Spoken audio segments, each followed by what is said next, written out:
ನನ್ನ ಬಡ್ದು ಹೊಡೆದು ಕಾಡಿಸಿ ಪೀಡಿಸ್ಬಿಟ್ಟಾನೆ.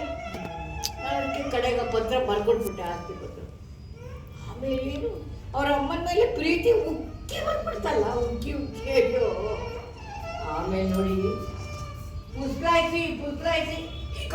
ಈ ಕುಟೀರ ತಂದುಬಿಟ್ಬಿಟ್ಟ. ಎಲ್ಲ ನಾಟಕ ಇದೆ, ಎಲ್ಲ ನಾಟಕ. ಅಲ್ಲ ನವೀನಮ್ಮ, ನಿಮ್ಮ ಸೊಸೆ ಸುಮಾ ಅವ್ರು ಹೇಗೆ? ಪಾಪ ಅವಳೇನು ಮಾಡ್ತಾಳೆ, ಅವಳು ಒಳ್ಳೆಯವಳು. ಅವಳಾದ್ರೆ ಇದ್ರಿಂದ ನಾನು ಇಷ್ಟು ಮಟ್ಟಿಗೆ ಈಗ ನನ್ನ ಪಾಡು ನಾಯಿ ಪಾಡು ಗೊತ್ತೇ. ನಾಯಿ ಪಾಡೆ ನವೀನಮ್ಮ? ಇಲ್ಲ, ಅದಕ್ಕಿಂತ ಕಡೆ. ಆ ಮನೇಲಿ ನನಗಿಂತ ನಾಯಿಗೆ ಹೆಚ್ಚು ಪ್ರೀತಿ. ಅದು ಬಿಡಿ, ನಾಯಿನ ಮನೆಗೆ ತಂದ ಮೇಲೆ ಅದನ್ನ ಪ್ರೀತಿಯಿಂದ ಸಾಕ್ಬೇಕು ತಾನೆ. ಸಾಕ್ಲಿ, ಅದು ಒಳ್ಳೇದೇನೆ. ಆದ್ರೆ ಅವನನ್ನ ಸಾಕಿದ ಈ ತಾಯಿ ನನ್ನ ಅಸಡ್ಡೆ ಮಾಡ್ಬಿಡ್ತದೆ. ನಿಮ್ಮ ಸೊಸೆ ಚೆನ್ನಾಗಿದ್ದಾರೆ ಅಂದ್ರಲ್ಲ ನವೀನಮ್ಮ, ಸಾಧಾರಣವಾಗಿ ಸೊಸೆ ಜಗಳ? ಚೇ ನನ್ನ ಸೊಸೆಗೆ ನಾನು ಬಹಳ ಅನ್ಯೋನ್ಯವಾಡಿ. ನನ್ನ ಸೊಸೆಗೆ ಇದೆಲ್ಲ ಅಡ್ಕ ಗಿಡ್ಕ ಎಲ್ಲ ಬರೋದಪ್ಪ. ಏನಿದ್ರು ಎಲ್ಲ ನಮ್ಮ ಶೇಖರನೇ. ಏನು ಪ್ರೀತಿ ಇದ್ಬಿಟ್ಟು ಬರ್ತಾಳೆ, ಬರೀ ಎಲ್ಲ ಸ್ವಾರ್ಥ. ನೋಡಿ ನವೀನಮ್ಮ, ಇಲ್ಲಿ ಬನ್ನಿ ಹೇಳ್ತೀನಿ. ನಿಮ್ಮ ಮಗ ಸೊಸೆ ಇಂದಲ್ಲ ನಾಳೆ ಬಂದೇ ಬರ್ತಾರೆ. ಅಲ್ಲಿವರೆಗೂ ನೀವು ನಮ್ಮ ಜೊತೆನೆ ಇರಿ, ನಮಗೂ ಸಂತೋಷನೇ ಅಲ್ವಾ?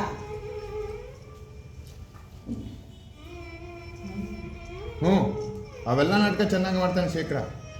ಇಲ್ಲ ಅದೇ ಅವ್ರು ಡೈಲಾಗ್ ಬಿಟ್ರು.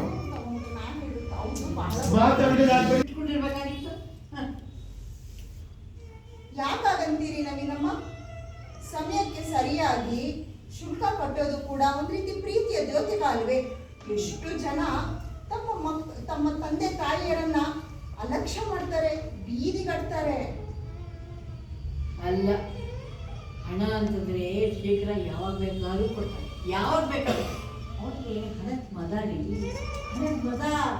ಈ ಪ್ರಪಂಚದಲ್ಲಿ ಹಣ ಕೊಟ್ಟು ಏನು ಬೇಕಾದರೂ ಕೊಂಡ್ಕೋಬೋದು ಅಂತ ಅವನ ಅಭಿಪ್ರಾಯ. ಏನು ಹೇಳ್ತೀರ? ಹಾಗೇನೆ ನನ್ನಿಂದ ಬಿಡುಗಡೆ ಕೂಡ ಬಿಟ್ಟಿಸ್ಬಿಡ್ಬೋದು. ಅದು ವಾಸಿ. ಅವತ್ತು ಹೇಳಿದ್ರಲ್ಲ ಕಲಬುರಗಿ ಸಮೀಪ.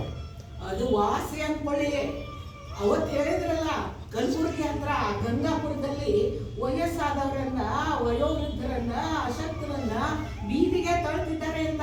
ಅಯ್ಯೋ ಸೀತಮ್ಮ, ಇವಾಗ ಇವ್ರು ಮಾಡ್ತಾ ಇದ್ರು ಒಂಥರ ಅದೇ ತಾನೇ. ಯಾಕಂತೀರಿ ನವೀನಮ್ಮ?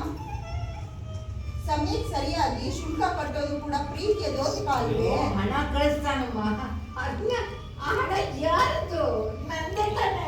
ಅಯ್ಯೋ ಅದು ವಾಸಿ ಅಂದ್ಕೊಳ್ಳಿ. ಅದೇ ಹೇಳಿದ್ರಲ್ಲ ಮೊನ್ನೆ ಬಿಡಿ, ಅದು ಇವಾಗ ಮಾಡ್ತಾ ಇರೋದು ಅದೇ ಅಂತ ಹೇಳಿದ್ದಲ್ಲ. ನಿಮ್ಮ ಸೊಸೆ ಅಪ್ಪ ಅವಳೇನು ಮಾಡ್ತಾಳೆ, ಒಳ್ಳೆಯವಳು. ಅವಳು ನನ್ನ ಚೆನ್ನಾಗಿ ನೋಡ್ಕೊಳ್ತೀನಿ ಬಾ ಅಂತ ಕರೀತಾಳೆ. ಖಂಡಿತ ಹೋದ್ರೆ ಅವಳು ಚೆನ್ನಾಗಿ ನೋಡ್ತಾಳೆ. ಹೌದು, ತುಂಬಾ ಒಳ್ಳೆಯವಳು ಅನ್ಸುತ್ತೆ.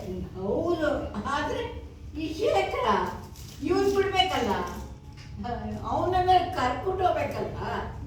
ಅಮ್ಮ ಮುಂದಿನ ಸಲ, ಅಮ್ಮ ಇನ್ನೊಂದ್ಸಲ ಕರ್ಕೊಂಡು ಹೋಗ್ತೀನಿ, ಆಮೇಲೆ ಬರ್ತೀನಿ, ಕರ್ಕೊಂಡು ಹೋಗ್ತೀನಿ. ಅಯ್ಯೋ ಎಷ್ಟು ಸಲಗಳು ಸಡ್ತಾ ಇವೆ ಬಿಡಿ. ಸೀತಮ್ಮ, ಅದು ಬನ್ನಿ ಬನ್ನಿ ಎಲ್ಲ ಇದೆ.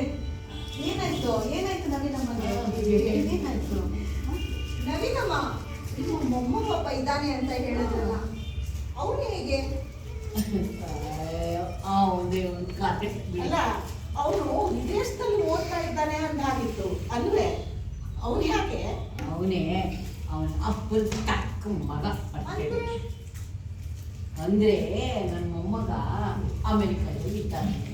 ಅಲ್ಲೇನು ಓದಿ ಆಗಿದೆ, ಓದಿದ ಮೇಲೆ ಒಂದು ಕೆಲಸ ಸಿಕ್ಕಿದೆ, ಮಾಡ್ತಾ ಇದ್ದಾನೆ. ಚೆನ್ನಾಗಿದ್ದಾನ? ಅಯ್ಯೋ ಗೊತ್ತಿಲ್ಲಮ್ಮ, ನನಗೆ ಅವನು ಎಲ್ಲರನ್ನೂ ದೂರ ಮಾಡ್ಕೊಂಡ್ಬಿಟ್ಟಿದ್ದಾನೆ. ಅವನು ದೂರ ಮಾಡ್ಕೊಂಡಿದ್ದಾನೆ ಅನ್ನೋದಕ್ಕಿಂತ ನನ್ನ ಮಗ ಅವನ ದೂರ ಮಾಡ್ತಿದ್ದಾನೆ. ನಿಮ್ಗೆ ನನ್ನ ಮಗನೇ ಅಲ್ಲ. ಯಾಕೋ?